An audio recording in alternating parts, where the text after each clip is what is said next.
그래서 16세기 1500년대 이제 천재 예술가들 중에서 3대 천재가 있죠. 가장 완벽한 천재. 바로 리오나르도 다빈치, 또 미켈란젤로, 라파엘로. 그래서 이제 회화가 모든 것이 완성이 되죠. 그래서 아름다운 꽃을 쫙 피운 그 르네상스를 표현하고 성취하게 된다. 리오나르도 다빈치의 모습이죠. 바로 르네상스를 인간을 통해서 아름답고 살아있게 표현하는 재생이라는 르네상스를 보여주는 것이죠. 그리고 예술을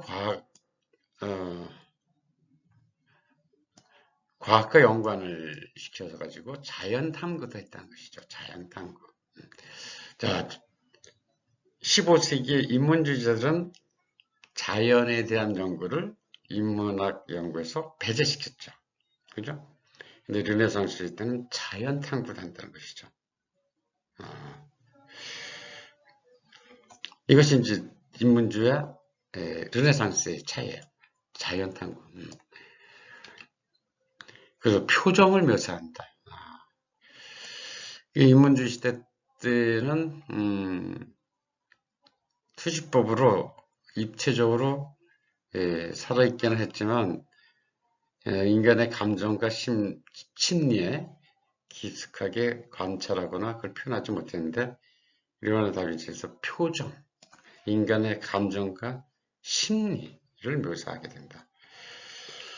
그래서 적극적으로 시선을 쭉 한쪽으로 쫙 몰리도록 하는 이런 구도를 또 제작하게 된다. 그래서 수프마토에서 그림자와 빛, 명암 이런 것을 또 표현하게 된다. 표현하기 시작했다는 것이죠. 그래서 리오나르도 다빈치는 미완성으로 이루어진 게 많죠. 그래서 모든 것에 호기심을 가졌다.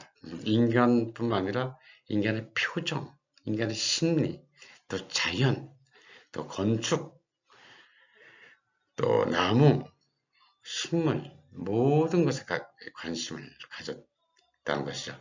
이런 사람들은 뭐라 그래요? 만능인, 유니버설맨이라 그러죠. 만능인, 그죠? 유니버설맨.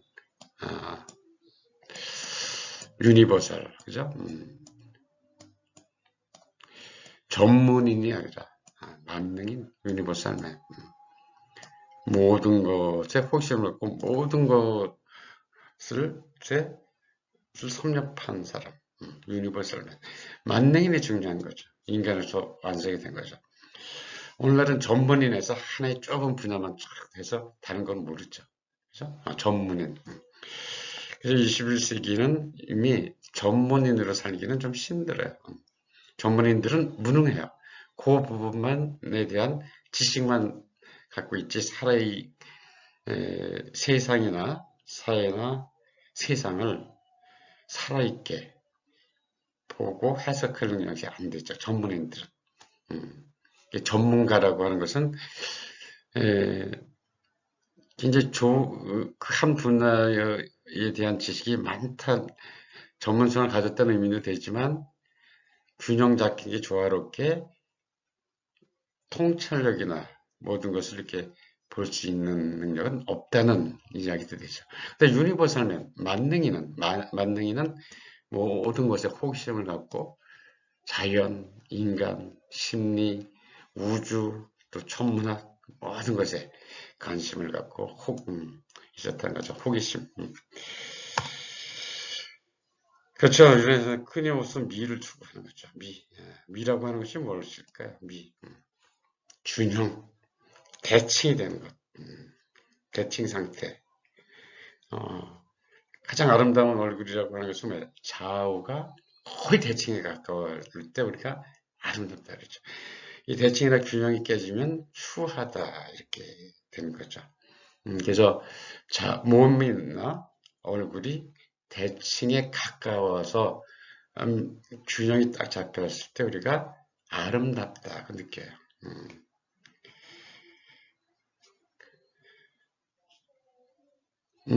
그리고 그것이 바로 청춘이고 젊음이죠. 건강이고 아름다움. 근데 그 균형점이 깨지면 우리가 늙었다, 또 약해졌다, 후해졌다 이렇게 얘기한 것이죠. 그래서 미는 건강이죠. 건강. 대칭. 그래서 우리가 운동을 하는 이유가 뭐야?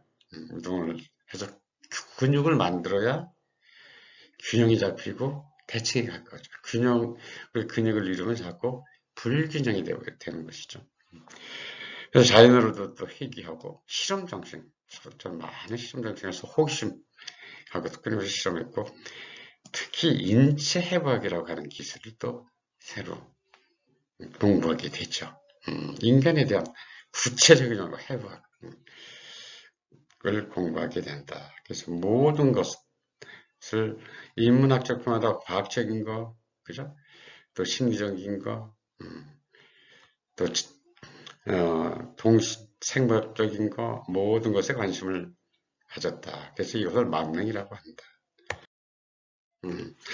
모나리자, 수프마또, 그죠? 명암법, 또 자연 탐구를 했다. 또 기마상, 자연 관찰도 하고, 이런 모습도 보고. 이 모나리자라는 작품이죠. 사실 주인공은 성모 마리아 아니면 이제 비너스, 아프로디테였는데, 모나리자가 하는 한 여성을 이렇게 주인공으로 해서 그렸다는 것 자체가 아주 혁신적인 거죠. 그죠? 항상 여기에는 성모 마리아, 그리고 르네상스 시대 와서는 비너스인데, 일반 성모 마리아가 아니고 사랑의 신 비너스가 아닌 여성을 모델로 해서 이렇게 그렸다는 것 자체. 그러니까 여성 자체를 굉장히 중요하게 본 거죠. 귀중하게. 그렇게 이렇게 그리죠. 그 이전에는 뭐가 중요했어요? 성모 마리아만 중요했어요. 여성 중에서. 그래서 성모 마리아만 그런데 일반 사람을 모델로 해서 이렇게 그렸다는 것 자체가 파격적인 거죠. 그리고 표정도 이제 약간의 미소를 띤 모습. 준엄하고 슬픈 표정이었죠. 성모 마리아는 전부 약간 슬픈 표정을 짓고 있어요. 그죠? 그래서 여기서 슬픔이 없어요. 행복과 기쁨도 있고, 분노도 있고, 약간의 혐오. 그러니까 긍정적인 감정을 갖고 있죠, 다. 상대를 제압하는, 그죠? 분노나 혐오는 긍정적인, 적극적인 감정이죠. 또 기쁨은 더욱 긍정적인 것이고. 그러나 슬픔은 굉장히 소극적이고 부정적인 감정이죠. 그죠? 이제 그러니까 당당한 모습도 여기는 있는 것이죠. 상대를 향해서 아주 자신감을 표현하고 또 살짝 미소를 지으면서 기쁨과 행복도 표현하고 제가 봤을 때는 아마 이렇게 미소를 띤 얼굴 표정은 그 이전에는 없었던 것 같아요. 근데 이제 주로 무표정, 슬픈 표정, 근데 이런 그 표정 자체를 레오나르도 다빈치가 했다는 것 자체도 상당히 파격적이었다. 왜냐하면 긍정적인 감정, 기쁘고 웃는 표정이 지금까지 보면 없었던 것 같아요. 근데 이런 표정을 했다는 것은 심리와 감정에 대해서 연구하고 여성의 어떤 당당함도 표현했다. 이렇게 제 나름대로 또 한번 그런 해석을 그냥 해봅니다. 모든 건 정답이 없어요. 그죠? 자기 느낌으로 이렇게 또 해석해서 표현을 할 뿐이죠. 그죠? 제가 모나리자를 이렇게 설명하고 해석하는 게 꼭 정답이 그런 건 아니에요. 제가 봤을 때 르네상스를 연구했을 때 인간, 특히 여성에 대해서 이렇게 행복하고 당당한 모습을 표현한 거 아니냐. 이렇게 저는 그냥 해석을 해봅니다. 자, 이거는 성수태고지. 아들을 낳으리니 이름을 예수라 하다. 천사가 와서 하죠. 자, 이러면서 다빈치 작품인데, 표정도 있고, 제스처, 도 있고, 이 날개 보세요. 실제로 날아온 것 같죠? 인문주의 시대가 그냥 이렇게 상징적으로 그렸어요. 이건 진짜 이 날개면 실제로 날을 것 같아요. 살아있는 날개. 또 건축, 기하학, 건축에 대해서도 관심이 많았다는 거죠. 그리고 다빈치는 그 뒤에 삼나무가 있죠. 피렌체 삼나무가 있고 자연. 그래서 다양한 분야에 관심을 갖고 호기심을 갖고 건축, 자연, 또 생물, 이런 날개 이런 것은 이제 표현한 다빈치의 작품을 우리가 볼 수가 있죠. 그래서 아들을 낳으리라. 근데 아들은 당신의 약혼녀 요셉이 아니라 성령으로 잉태된다는 것이죠.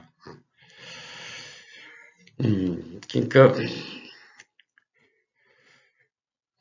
세상을 바꾼 인물들은 정상적인 결혼 생활과 도덕적인 데서 태어나지 않아요. 우리 레아 실비아와 마르스의 이루어지면 안 되는 사랑이 이루어져서 로물루스가 나와서 천년의 이야기를 썼다면 지금은 또 다른 분류이죠. 성령, 남편, 결혼 생활의 남편이 아니라 성령을 통해서 잉태가 된다는 것이죠. 혼의 자식이죠, 말하자면. 그래서 예수가 또 요셉의 아들이 아니란 말이죠. 마리아의 남편 요셉의 아들이 아니라는 거죠. 하나님의 아들이다. 그래서 또 천년간의 이야기를 써가지고 처녀가 아들 낳으면 할 말이 엄청 많은 거죠. 천년의 역사. 처녀가 낳은 아들이 뭐예요? 처녀가 로물루스. 또 처녀가 낳은 아들 예수의 역사가 고대 로마의 천년, 또 중세 천년의 역사를 쓰게 됐죠. 체험 한참, 자, 표정면사, 자연 탐구, 시선 집중구도 쫙 이렇게 있잖아요. 소실적. 그래서 여러 가지 인물들의 제스처, 다양한 제스처, 표정, 심리 상태, 이런 것을 묘사했다는 것이죠. 또 미켈란젤로, 완성된 르네상스. 내적인 이미지를 외적인 이미지로 실현한 과정이 조각이다. 그래서 미켈란젤로는 그 대리석 조각을 딱 보면은 그 안에 사람이 있다는 거야. 그러니까 자기는 그 안에 사람을 그냥 그 돌을 깨서 밖으로 끌어낸다는 거죠. 안에 사람이 있다는 거죠. 그래서 그것을 깨서 그 이미지를 그 안에 있는 모습을 밖으로 끌어낸다. 그 이제 이렇게 얘기를 해요. 그래서 내적인 이미지를 외적인 이미지로 실현하는 과정이다. 특히 조각. 미켈란젤로 난 조각가다. 조각가인 거에 대해서 굉장히 자부심을 가졌어. 조각이 최고의 예술이고. 인류의 원초적인 역사를 기록했다. 천지 창조부터 인간 창조부터 최후의 심판까지. 그리고 나체상이라고 하는 건 뭐예요? 공허하고 젊은 인체의 아름다움이죠. 르네상스는 나체의 아름다움을 찬미한 거예요. 나체라고 하는 것은 무엇을 의미하나요? 옷이라고 하는 건 신분과 계급을 의미하죠. 신분과 계급 사회 속에서 정해진 어떤 계층, 계급이 아니라 인간 자체, 인간 자치 능력, 그걸 의미하죠. 그래서 인간 자체의 무한한 능력, 어떤 사회적인 계급이나 신분이 아니라 인간 자체의 무한한 능력을 표현한 거죠. 아름다움. 인물 표현 기법이 아주 대단하죠. 인물. 그리고 미켈란젤로는 인물에 대해서만 관심을 가졌어요. 인간의 모습. 자, 전부 인간만 나타나죠. 인간 아담의 창조, 인간의 모습, 하나님, 또 인물. 여기서 보면 미켈란젤로는 자연에 대해서 관심이 하나도 없었어요. 사람만 그랬어요. 뒤에는 전부 아무것도 없죠. 이것이 이제 레오나르도 다빈치와 미켈란젤로의 차이죠. 미켈란젤로는 인간만 그랬죠. 인간과 인물. 미켈란젤로의 모습, 또 모세, 모세라는 인물. 그래서 모세라고 하는 인물도 큰 주제가 아니었어요. 모세를 그린 사람들이 잘 없었죠. 근데 미켈란젤로는 모세라는 인물에 대해서 상당히 마음이 끌렸나 봐요. 모세를 그린. 모세 조각상, 이건 바티칸 성당이 바티칸에 가면 있는데, 자, 이 근육 같은 거 보세요. 살아있잖아요. 근육, 그죠? 이게 모세상. 이건 이제 미켈란젤로가 유일하게 회화로서 남긴 작품이에요. 여기 액자도 본인이 직접 제작했는데, 이 작품은 성가족이에요. 파밀리아 사크라. 그래서 성가족, 성스러운 가족. 여기 마리아죠. 마리아의 모습을 보세요. 이런 자세는 굉장히 하기 힘든 자세죠. 이런 자세에 이런 그림을 그렸다는 것은 대단한 거죠. 이런 자세는 우리가 잠깐도 잊기 힘든 자세예요. 그죠? 그리고 보세요. 여기에 아기 예수. 이 모습. 뭐 살아있죠? 전부 막 볼륨감 있고, 이런 모습. 자, 뒤를 보면은 자연이 하나도 없어요. 그죠? 뒤도 뭐, 자연 대충, 하늘하고 이런 것도 대충 하고. 바로 이 중간에 누가 있어요? 세례 요한을 딱 그려놨네요. 세례 요한 중간에 있고, 그 이전에 누가 있어요? 나체를 한 그리스의 신들. 자유분방하고 살아있는 그리스의 신들이 쫙 있죠. 그래서 그리스인을 거쳐서 세례 요한, 그죠? 그래서 이제 예수를 이렇게 쫙 오고, 역시 예수도 아기 예수에서 나체의 모습으로 표현을 했네요. 그래서 그리스, 그리고 세례 요한, 그리고 예수. 그래서 여기도 배경도 사람으로 이렇게 그냥 채웠어요. 그죠? 자연을 묘사하지 않았다. 미켈란젤로는 자연은 관심이 없었다. 아주 인간에게만 관심이 있었다. 이런 것을 볼 수 있죠. 다비드상이죠. 살아있죠. 보세요. 근육도 그렇고. 여기 보면 내장이 그대로 있는 것 같잖아요. 해부하게 아주 대가였죠. 미켈란젤로는. 사람의 시신도 여러 재를 직접 해부해 봤어요. 그래서 해부하기 아주 최고 대가였죠. 정말 살아있는 인간의 그 근육과 내장까지 다 있는 것 같다. 뼈도 그대로 살아있는 것 같죠. 그까지 해서 한 모습. 그리고 나체상. 나체의 한 인간이 어마어마한 능력을 가졌다는 거죠. 그래서 갑옷을 입고, 그건 골리앗이라고 하는 신분 높은 장군을 거인이고, 다윗이라고 하는 소년이 돌팔매를 통해서 쓰러뜨린다는 이야기죠. 그죠? 나치에 아무 신분이나 계급도 없고 무기도 없고 갑옷도 없는 다윗의 무한한 가능성과 무한한 힘을 볼 수 있죠. 아주 강인하고 예리한 눈빛. 그리고 피에타라고 하는 비탄이라는 거죠.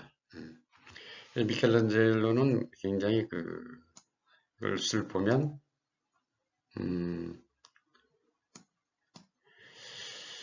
비탄, 세계에서 가장 슬픈 것이죠. 그것은 자식의 죽음을 본 엄마의 마음이죠. 그게 비탄. 슬픔 중에 슬픔, 비탄. 죽은 아들 예수를 보고 있는 마리아, 막달라. 미켈란젤로는 이 조각을 하면서 너무 슬퍼서 바로 미켈란젤로의 본인이 안에 들어가서 이렇게 껴안는 거죠.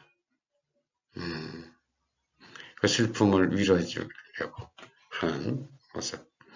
이 비탄이라는 작품은 로마 피렌체에서 여러 작품이 있는데 바로 항상 이런 공감이 있죠. 자기 직접 들어갔죠. 미켈란젤로가 들어가서 한 모습. 그리고 또 미완성인 비탄도 있고. 그래서 이것은 아직 바로 양수가 아직 그대로 태어났는데 양수가 그대로 있는 모습 같죠. 그래서 미완성이라는 비탄도 있습니다. 그리고 이제 라파엘로 초원의 성모란 작품도 있고 대표적으로 그리스를 나타내는 아테나 학당. 여기 아리스토텔, 플라톤 또 모든 사람들이 여기에 다 나타나서 그리스의 아테나 학당 표현했죠. 바로 피렌체가 아테나 학당이 되었던 거예요. 그래서 그리스의 문화가 활활 아름다운 꽃으로 만개하는 것이 바로 르네상스다. 이것은 바로 또 불륜이죠. 레다 왕비인데 핀탈레우스라고 하는 왕이 전쟁 갔을 때 또 불륜이 일어나죠. 누구 여자 신의 자식을 낳게 되죠. 제우스가 이제 덮치게 되죠. 그래서 제우스가 백조로 이렇게 변신을 해가지고 또 레다와 관계를 갖게 되죠. 그래서 알을 낳게 되는데 여기서 바로 세계에서 가장 아름다운 여인 헬렌이 여기서 태어나죠. 그래서 이제 그리스의 대서사시를 원인이 되는 헬렌이라고 하는 가장 아름다운 여인이 태어나면서 트로이 전쟁이 일어나게 되죠. 그러면서 이제 대서사시가 이어지는데 바로 이제 이러한 신화적인 이야기가 있죠. 그래서 르네상스 시대에는 그리스 신화와 전설, 대서사시에 대한 표현이 감동을 받고 많은 것들을 이렇게 표현한다는 것이죠.